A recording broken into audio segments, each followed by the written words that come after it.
अहम खबर से आपको आगाह करें। सबसे पहले नवाज शरीफ की दरखास्त जमानत मंजूर कर ली गई। सुप्रीम कोर्ट ने 6 हफ्तों के लिए जमानत पर रिहाई का हुक्म देते हुए सजा मुअत्तल कर दी। फैसले के मुताबिक नवाज शरीफ को बैरून मुल्क जाने की इजाजत नहीं होगी। 6 हफ्ते बाद जमानत की मुद्दत खुद ब खुद खत्म हो जाएगी। अगर जमानत में तौसीह की जरूरत पड़ी तो हाईकोर्ट से रुजू करना होगा। रिहाई के दिन से जमानत की मुद्दत शुरू होगी। अदालत का नवाज शरीफ को 50-50 लाख रुपए के मशलके जमा कराने का हुक्म भी दिया गया। अब्दुल कय्यूम सिद्दीकी ने हमें ज्वाइन किया है, उनसे तफसीलात जानेंगे। जी अब्दुल कय्यूम सिद्दीकी। जी हाँ, chief justice Pakistan justice Asif Saeed Khosa, justice Sajjad Ali Shah और जस्टिस याहिया अफरीदी पर मुश्तमिल 3 रुकनी बेंच ने आज समाअत की और सुबह 10:15 बजे के करीब यह समाअत शुरू हुई थी, जो अदालती वक्फे के बाद भी जारी रही और तकरीबन 12:45 पे 50 मिनट पे जो है वो अदालत ने तमाम वीकेंड के दलाइल सुने, जिसके बाद अदालत ने वक्त दिया कि 1:15 बजे फैसला सुनाया जाएगा और फिर उसके बाद तकरीबन 1:50 पर अदालत ने अपना फैसला दिया और मुख्तसर फैसला जो है वो अदालत ने सुनाया, जबकि जो तफसीली ऑर्डर है वो बाद में जारी किया जाएगा। इसकी रीजनिंग जो है जो अदालत ने फैसला दिया है उसके मुताबिक जो अल-अजीजिया रेफरेंस में मियां मोहम्मद नवाज शरीफ को 7 साल की सजा दी गई है वो सजा 6 हफ्ते के लिए मुअत्तल कर दी गई है, जबकि इस दौरान अदालत ने कहा है कि इन 6 हफ्ते में मियां मोहम्मद नवाज शरीफ पाकिस्तान से बाहर नहीं जा सकते और वो किसी बैरून मुल्क उनको जाने की इजाजत नहीं होगी, जबकि 6 हफ्ते के बाद जो जमानत है वो खुद ब खुद मनसूख मुतसव्वर होगी और उसके बाद उनको खुद को कानून के हवाले करना होगा, सरेंडर करना होगा और अगर वो ऐसा नहीं करेंगे तो उन्हें कानून के तहत गिरफ्तार किया जाएगा। जबकि अदालत का हुक्म जो है वो ये भी कहता है कि इस दौरान में मियां मोहम्मद नवाज शरीफ मुल्क के अंदर अपनी मर्जी के किसी भी डॉक्टर या हॉस्पिटल से अपना इलाज जो है वो करवा सकेंगे और 6 हफ्ते जो है के बाद अगर उनको मजीद इलाज की जरूरत होगी तो तब भी ऐसी सूरत में भी 6 हफ्ते के बाद उनको सरेंडर करना होगा, जेल जाना होगा और जेल जाने के बाद उनके पास ये ऑप्शन होगा कि वो जमानत के लिए फ्रेश ग्राउंड पर नई ग्राउंड्स के ऊपर वो जमानत के लिए इस हाई कोर्ट जो है उसे रुजू कर सकेंगे। और ये भी अदालत ने करार दिया है अपने हुक्म के अंदर कि इस दौरान जबकि उनकी अपीलें जो है उनकी समाअत हो रही होगी तो इस दौरान में उनकी जो कस्टडी है, कैदी की कस्टडी है, उनकी हवालगी है, उसको रेगुलेट इस्लामाबाद हाई कोर्ट ही करेगी। और इस हवाले से अदालत ने कहा कि रजिस्ट्रार जुडिशल जो है उसके पास 5-5 मिलियन के 50-50 लाख रुपए के मचलके जो है वो जमा कराए जाएंगे, जिसके बाद उनको ये जमानत हासिल होगी। ठीक है, बहुत शुक्रिया अब्दुल कय्यूम सिद्दीकी साहब, हमें अपडेट से आगाह कर रहे थे। और मियां नवाज शरीफ की रिहाई के फैसले के बाद मीडिया से गुफ्तगू में शहबाज शरीफ ने कहा कि अल्लाह का बड़ा करम है, मियां साहब की जमानत हुई, अदालती फैसलों का हमेशा एहतराम किया। मियां साहब घर आएंगे तो इलाज के बारे में मुशावरत करेंगे। सुप्रीम कोर्ट के फैसले के बाद नून लीग के सदर शहबाज शरीफ ने कोट लखपत जेल में मीडिया से गुफ्तगू में कहा कि पार्टी के तमाम कारकुनों और अवाम को मियां साहब की रिहाई की मुबारकबाद देता हूँ। उसका करम है अल्लाह ताला का कि उनकी जमानत हुई है, वो घर आएंगे, इलाज का सारा इंतजाम करेंगे। हम अदालत उज़्मा के इस फैसले को हम दिल की गहराइयों से आपके लिए भी अच्छी खबर है मियां साहब, ECL से आपका नाम निकाल दिया गया। आज 2 अच्छी खबरें आपके लिए। सबसे अच्छी खबर तो मियां नवाज शरीफ है। अल्लाह ताला तो इलाज के लिए बाहर जाएंगे मियां साहब या पाकिस्तान के? जब अब घर आएंगे तो इंशाल्लाह मशवरा करेंगे इंशाल्लाह। और क्या मैसेज मैं पूरी पार्टी को और अपने साथियों को, भाइयों बहनों को और पाकिस्तान के तमाम मुकदम को अल्लाह ताला का शुक्र अदा करें कि अदालत उज़्मा के इस फैसले के नतीजे में मियां नवाज शरीफ अपने घर आएंगे और इलाज मुआवजे के लिए भरपूर अपना सारा इंतजाम किया जाएगा। इसके साथ साथ रिहाई के फैसले पर मरियम नवाज ने अपने पैगाम में कहा, अल्लाह करे।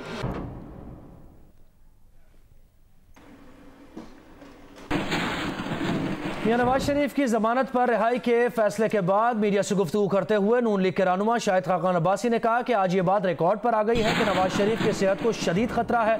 अदालत ने नवाज शरीफ को रिलीफ दिया है। डॉक्टर फैसला नहीं कर पा रहे थे कि नवाज शरीफ का इलाज कैसे करें। नवाज शरीफ ने कभी नहीं कहा कि मुल्क से बाहर इलाज कराना चाहते हैं। शाहिद खाकान अब्बासी ने कहा कि मुल्क का वजीर आजम और उनके साथी एक सियासी लीडर की बीमारी को सियासत की नजर कर रहे थे। आज उनका झूठ सामने आ गया है।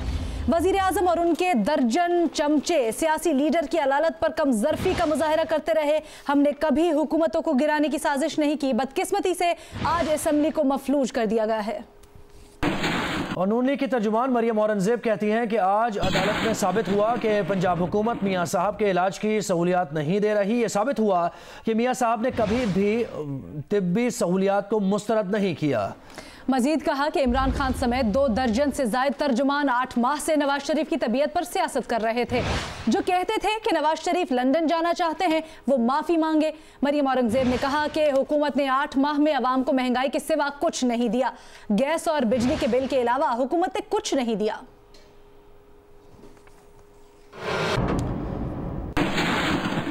वज़ीर आज़म इमरान खान को नवाज शरीफ की रिहाई के फैसले की इत्तला काबीना इजलास के दौरान दी गई। इमरान खान ने कहा कि अदालती फैसलों का एहतराम करते हैं। नवाज शरीफ को इलाज की तमाम सहूलियात देने की हिदायत पहले ही कर चुके हैं। तफसीलात जानेंगे, हमारे साथ मौजूद हैं अयाज अकबर यूसुफजई। जी अयाज। जी बिल्कुल, नवाज शरीफ की तिबी बुनियादों पर जो जमानत का मामला था उस हवाले से वज़ीर आज़म इमरान खान काबीना के इजलास में मौजूद थे। तकरीबन कोई 2.5 घंटे के इजलास के बाद ये खबर उनको बजरिए जो उनके एडवाइजर हैं इफ्तिखार दुरानी, उन्होंने कैबिनेट इजलास में उनको दी। उनका ये कहना था, उनके जराये बताते हैं कि उन्होंने कहा कि हमने अदालती फैसलों का हमेशा एहतराम किया है और साबिक वज़ीर आज़म के इलाज के लिए तमाम सहूलियात देने की पहले ही हिदायत कर चुके हैं और अदालत ने उनको ये 6 हफ्ते की जमानत दी है और वो जहाँ से अपनी मर्जी से इलाज करा सकते हैं।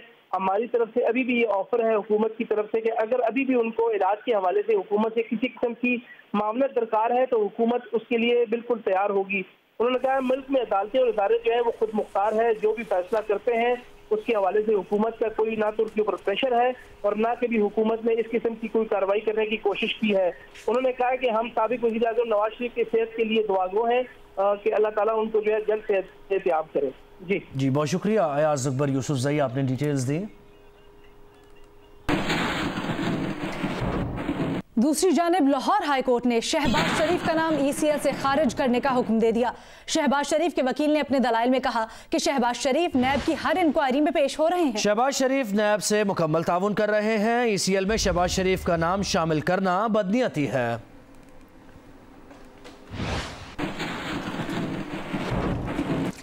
ISPR के मुताबिक लोरालाई में सिक्योरिटी फोर्सेस का खुफिया मालूमात पर कामयाब ऑपरेशन किया गया। ऑपरेशन में 2 खुदकुश हमलावरों समेत 4 दहशतगर्द हलाक हुए। हलाक दहशतगर्द बलोचिस्तान में हालिया दहशतगर्दी की कार्रवाइयों में मुलव्विस थे। हलाक दहशतगर्दों ने संजावी में 6 लेवीज एहलकारों को शहीद किया। ISPR के मुताबिक ऑपरेशन के दौरान संजावी में शहीद लेवीज एहलकारों के शनाख्ती कार्ड भी मिले। हलाक दहशतगर्दों का ताल्लुक कल आदम तहरीक तालिबान पाकिस्तान से था। ISPR का यह भी बताना है कि शदीद फायरिंग के तबादले के बाद 2 खुदकुश हमलावरों समेत 4 दहशतगर्द मारे गए। कार्रवाई में असलहा, खुदकुश जैकेट्स, बारूदी मवाद भी बरामद हुआ। ऑपरेशन के दौरान 4 सिक्योरिटी एहलकार मामूली जख्मी हुए। हलाक दहशतगर्दों में बलूचिस्तान में हालिया दहशतगर्द कार्रवाइयों का मास्टरमाइंड भी शामिल है। दहशतगर्दों के कब्जे से असलहे का जखीरा भी बरामद किया गया है।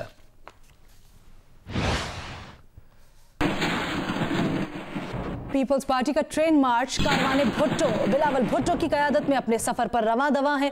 कैंट स्टेशन कराची से शुरू होने वाले ट्रेन मार्च में बिलावल मुख्तलिफ मकामात पर स्टेशन पर आए, कारकुनों से खिताब किया और कारकुनों से खिताब में बिलावल भुट्टो ने कहा कि जुल्फिकार अली भुट्टो ने जान दे दी लेकिन यू टर्न नहीं लिया। इलेक्शंस में तारीख की बदतरीन धांधली की गई। पंजाब में पुलिस के जरिए हमारा रास्ता रोका गया, पेशावर जाने नहीं दिया गया। नैब के जरिए मुशर्रफ ने पॉलिटिकल इंजीनियरिंग की। आज भी नैब यही कर रहा है। वजीर आला सिंध भी बिलावल के हमराह हैं।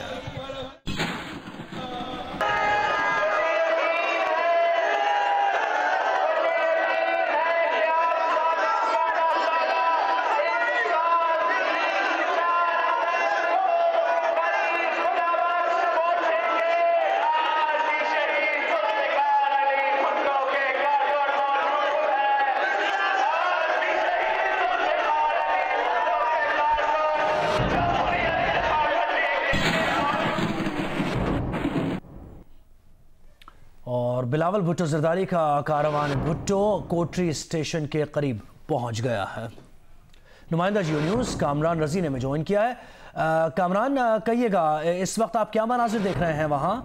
जी देखें, अभी बिलावल भुट्टो का जो ट्रेन है वो कोटरी स्टेशन पर पहुंची है। लोगों की एक बहुत बड़ी तादाद, जैसा कि लांडी या जंगशाही स्टेशन पर था, इसी तरह से यहाँ कोटरी स्टेशन पर भी लोगों की बहुत बड़ी तादाद जो है वो इस्तकबाल करने के लिए पहुंची है। फूलों की पत्तियां ट्रेन पर निछावर की हैं।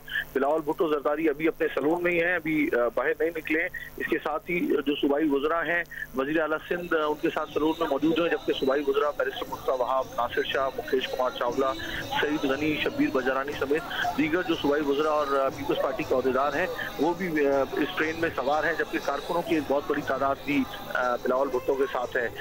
इससे पहले जो जंगशाही स्टेशन है जो जिला ठट्टा में वाक़या है, वहाँ पर भी लोगों की एक बहुत बड़ी तादाद आई थी, जबकि जमपीर स्टेशन जो जिला ठट्टा की हदूद में ही, वहाँ पर भी लोगों की एक बहुत बड़ी तादाद आई थी। तमाम ट्रेन वहाँ नहीं रुकी। इस वक्त ट्रेन हैदराबाद से चंद मिनट पहले ये कोटरी स्टेशन है जो जिला जामशोरों में आता है, वहाँ पहुँची है। तो हम देख सकते हैं कि लोगों की एक बहुत बड़ी तादाद स्टेशन पर मौजूद है। अभी चंद सेकंड कबल ही ट्रेन यहाँ पर रुकी है। बिलावल भुट्टो अपने सलून में मौजूद है।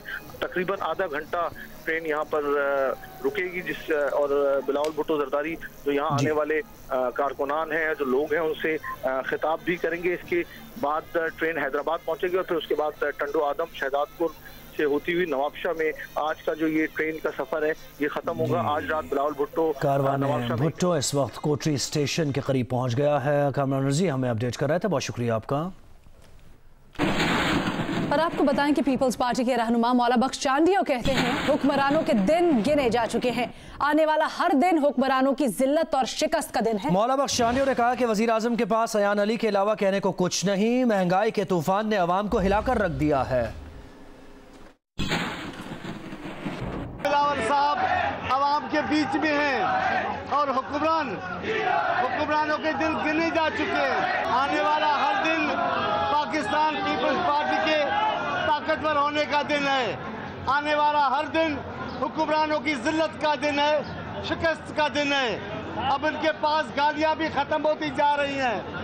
अब वजीर आज़म के पास कहने को तो कोई बात नहीं, अब वो भी अयान अली तक उतर आए हैं।